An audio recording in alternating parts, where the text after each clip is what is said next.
অধর্মের বিনাশ করে ধর্ম প্রতিষ্ঠা করতে যুগে যুগে নানা রূপে ধরাধামে আবির্ভূত হয়েছিল নারায়ণ। দাপর যুগে কৃষ্ণ অবতার রূপে জন্মগ্রহণ করেন তিনি।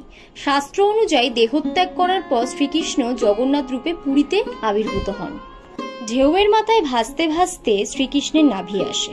নাভি লক্ষ্য করে পুরী পর্যন্ত আসেন তিনি। সেখানেই তার স্বপ্নে দেখা দিয়ে কৃষ্ণ বলেন, এখন থেকে তোর বংশধর শবরদের হাতেই পুজো নেব আমি। সেই থেকে নীলমাধব রূপে জগন্নাথ দেব পূজিত হন। যারা যারা এখন আমার ভিডিও দেখছো তারা অনেকেই জানো, আবার অনেকেই জানো না জগন্নাথ দেবের আবির্ভাব কাহিনী।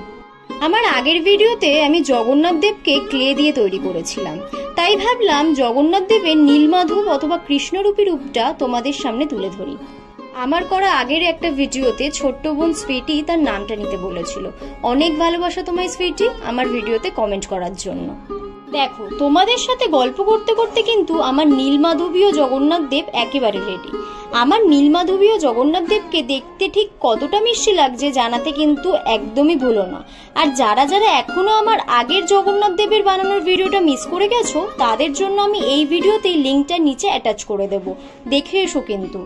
তাহলে যাবার আগে সবাই বলো জয় জগন্নাথ। দেখা হচ্ছে কাল। For now by.